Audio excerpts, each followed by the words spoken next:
آج سے 5000 سال قبل تائی چنگ کی جگہ کوئی نامعلوم شہر آباد تھا۔ وہ پتھر کا زمانہ تھا۔ لوگ غاروں میں رہتے تھے، پتھر کو پتھر سے رگڑ کر آگ جلاتے تھے، پتھروں کے ذریعے جانوروں کا شکار کرتے تھے، آوازوں کو لفظ سمجھتے تھے اور جسم پر جانوروں کی کھالیں اور پتے باندھتے تھے۔ دنیا میں زراعت شروع ہو چکی تھی، لیکن زمین سے رزق حاصل کرنے کی ٹیکنیک ابھی اس شہر تک نہیں پہنچی تھی۔ کیوں؟ ماہرین اس سوال کا جواب ابھی تک تلاش نہیں کر سکے۔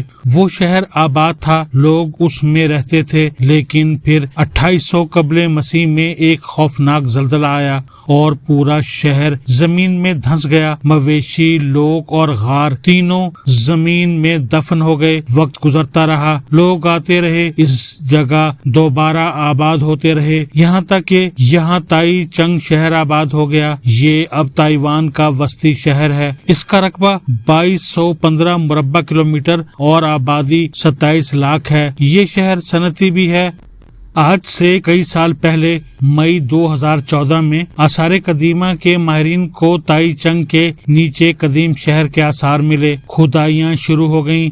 ماہرین آہستہ آہستہ پرانا شہر تلاش کرتے رہے۔ حکومت نے منصوبے پر سرمایہ کاری بڑھا دی، کھوجیوں کی تعداد بھی دگنی کر دی۔ ماہرین نے 2 برسوں میں تائی چنگ کے نیچے 48 غار تلاش کر لیے۔ یہ غار قدیم زمانے کی رہائش گاہیں تھیں۔ یہ رہائش گاہیں اپنے مکینوں سمیت اچانک زمین میں دھنس گئیں۔ ماہرین کو اپریل میں ان غاروں سے 5000 سال پرانی لاش ملی۔ یہ کسی خاتون کی لاش تھی۔ لاش کو چونے کے پتھر نے ڈھانپ رکھا تھا۔ لاش کے اوپر سے دھول اتاری گئی تو لوگوں کے لیے آنسو ضبط کرنا مشکل ہو گیا۔ وہ لوگ آنکھوں پر ٹیشو پیپر رکھ کر غار سے باہر آ گئے۔ لاش کی تصویر کھینچی گئی۔ یہ تصویر سوشل میڈیا کے ذریعے دنیا تک پہنچی اور اس نے پوری دنیا کو حیران کر دیا۔ دنیا کے جس شخص نے بھی یہ تصویر دیکھی وہ اپنے آنسو ضبط نہ کر سکا۔ اس تصویر میں کیا ہے جس کی وجہ سے آنسو روکنا مشکل ہے؟ یہ تصویر بنیادی طور پر بچے کے ساتھ ماں کی محبت کا قدیم ترین ثبوت ہے۔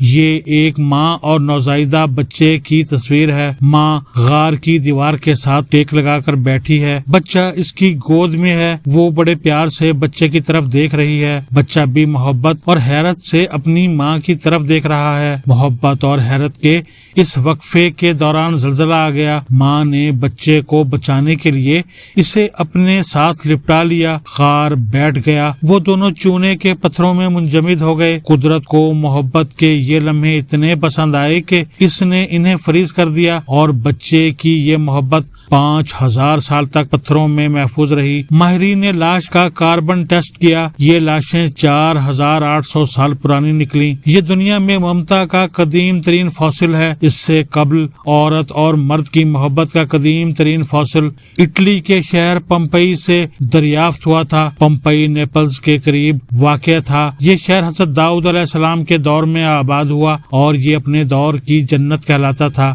یہ شہر پہاڑ کی اترائیوں پر آباد تھا۔ 2 اطراف سے سمندر نظر آتا تھا۔ پانی اور سبزے کی فراوانی تھی۔ لوگ خوشحال تھے۔ یہ انگور کی شراب پیتے تھے اور بچھڑوں کا گوشت کھاتے تھے۔ یہ دنیا کا پہلا شہر تھا جس میں 2 منزلہ مکان بننا شروع ہوئے، جس میں بیکریاں بنی، جس میں کریم کیک ایجاد ہوا اور جس میں عوامی شراب خانے اور ریستوران بھی تھے۔ اس کے ہر گھر کے پیچھے چھوٹا سا لان اور اس لان میں فوارہ ہوتا تھا۔ زیبرا کراسنگ کا تصور بھی اسی شہر میں پیدا ہوا۔ شہر کے درمیان سوئمنگ پول تھا۔ لوگ دن کا بڑا حصہ اس تالاب میں نہاتے ہوئے گزارتے تھے اور یہ دنیا کے ان چند شہروں میں بھی شمار ہوتا تھا جن میں 2500-3 ہزار سال قبل مرد کو مرد اور عورت کو عورت سے شادی کی اجازت تھی۔ لیکن پھر حضرت عیسیٰ علیہ السلام کے انتقال، عیسائی عقیدے کے مطابق، کے 67 سال بعد پمپئی کا شہر پھٹا، لاوا نکلا، راکھ اڑی اور اس راکھ نے پورے شہر کو ڈھانپ لیا۔ سارا شہر راکھ میں دفن ہو گیا۔ وقت راکھ کے اوپر جمتا چلا گیا، ٹھہرتا چلا گیا، یہاں تک کہ پمپئی راکھ کے پہاڑ میں گم ہو گیا۔ پمپئی مر گیا لیکن اس کا ذکر قدیم کتابوں میں زندہ رہا۔ اٹلی کے ماہرین نے 1748 میں پمپئی کی کھدائی شروع کی۔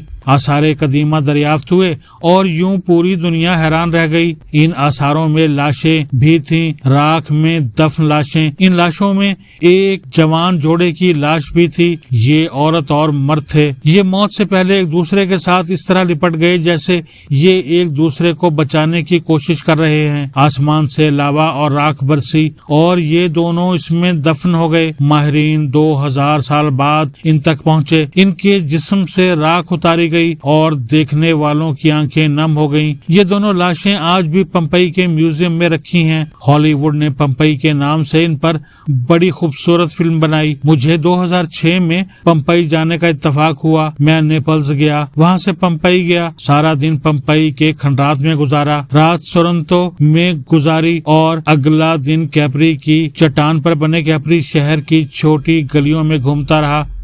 مجھے پمپئی سے آئے ہوئے 10 سال ہو چکے ہیں، لیکن 2 انسانوں کا وہ حقیقی مجسمہ پمپئی کی گلیاں اور ان گلیوں کے 2 منزلہ مکان آج بھی میری یادداشت کی دیواروں سے چپکے ہوئے ہیں۔ میں جب بھی یادداشت کا البم کھولتا ہوں تو یہ سوال ذہن میں پھن پھلا کر بیٹھ جاتا تھا۔ پمپئی میں ہزاروں لوگ تھے، وہ سارے لوگ آتش فشاں کی راکھ اور لاوے میں دفن ہو گئے۔ ان سب کا نام و نشان مٹ گیا، مگر یہ 2 انسان 2000 سال تک راکھ میں جوں کے توں رہے، یہاں تک کہ انسانی ہاتھ ان تک پہنچ گئے، ان کے اوپر سے راکھ کی تہیں اتاری گئیں اور یہ محبت کا قدیم ترین بت بن کر انسانی تہذیب کے سامنے آ گئے۔ ان میں ایسی کیا خوبی تھی، ان میں ایسا کیا جادو تھا کہ قدرت 2000 سال تک ان کی حفاظت کرتی رہی۔ اس نے انہیں ٹوٹنے اور ایک دوسرے سے الگ نہیں ہونے دیا۔ اس جادو، اس خوبی کا نام محبت ہے۔ محبت وہ جذبہ ہے جسے زوال نہیں آتا، جو ہمیشہ زندہ رہتا ہے۔ کیونکہ اس کا سورس اللہ تعالیٰ کی ذات ہے۔ اللہ تعالیٰ نے انسانوں کو اپنی ذات کی محبت میں گوندھ کر پیدا کیا تھا۔ چنانچہ دنیا کا جو بھی شخص محبت کے جذبے کے ساتھ جڑ جاتا ہے وہ لافانی ہو جاتا ہے۔ آپ محبت کی کوئی پرانی داستان کھول کر دیکھ لیں، آپ کو دنیا میں لیلا مجنو، شیریں فرہاد، سسی پنو، ہیر رانجھا اور رومیو جولیٹ کی تہذیب نہیں ملے گی۔ بادشاہ مر گئے، تخت اجڑ گئے اور ملک زوال پذیر ہو گئے۔ اگر کوئی چیز زندہ ہے تو وہ محبت کے وہ کردار ہیں اور ان کرداروں سے جڑی ہوئی کہانیاں ہیں۔ میں پچھلے سال رومیو جولیٹ کے شہر ورونا گیا۔ ورونا کا بادشاہ کون تھا، اس کا قلعہ کہاں تھا اور اس کے پاس دولت کتنی تھی، یہ سب کچھ ختم ہو گیا، لیکن رومیو جولیٹ کا نام آج بھی زندہ ہے۔ وہ بالکنی بھی آج تک موجود ہے جس سے رومیو ساری رات لٹکا رہتا تھا۔ یہ محبت جیسے جذبے کا کمال ہے، یہ جذبہ کبھی زوال پذیر نہیں ہوتا، اور پمپئی کا یہ فوسل اس عظیم جذبے کا قدیم ترین ثبوت ہے۔ محبت کا دوسرا فوسل تائیوان سے دریافت ہوا۔ یہ محبت کا پمپئی سے بھی قدیم ترین فوسل ہے۔ آپ قدرت کا کمال دیکھیے، شہر کے سارے لوگ زلزلے کا لقمہ بن گئے، ان سب کی ہڈیاں سرما ہو گئیں، مگر یہ دونوں ماں بیٹا آج تک موجود ہیں۔ ماں کی ہڈیوں نے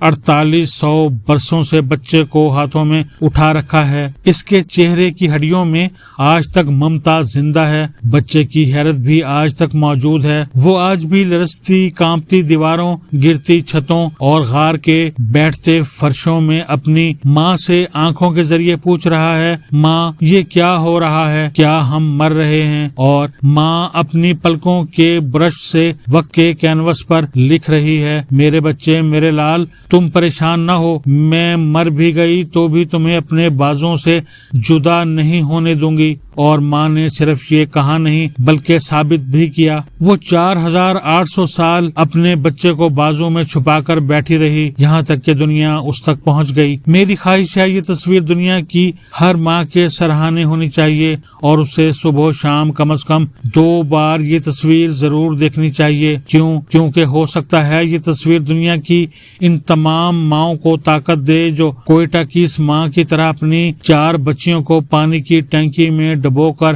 مارنا چاہتی ہوں، جس نے 2 دن قبل یہ حرکت کر کے دنیا بھر کی ماؤں کو رلا دیا۔ یہ تصویر ان ظالم ماؤں کو یہ پیغام دے گی، بچوں کو قتل کرنے والی عورتیں صرف عورتیں ہوتی ہیں، یہ مائیں نہیں ہوتی۔ ماں وہ ہستی ہے جو 4800 سال بعد بھی بچے کو اپنے بازوں سے نہیں نکلنے دیتی۔ زلزلے آئیں، سیلاب آئیں، طوفان آئیں یا پھر وقت لہر بن کر اوپر سے گزرتا رہے، مگر یہ ماں کے بازوں سے بچے کو جدا نہیں کر سکتا۔ یہ سارے عذاب ماں کے جذبے، ماں کی محبت سے جیت نہیں سکتے۔ یہ تصویر ثابت کرتی ہے ماں کی محبت عورت اور مرد کی محبت سے بھی کئی گنا طاقتور ہے۔ یہ پمپئی کے عاشقوں کو بھی 2800 سال پیچھے چھوڑ جاتی ہے۔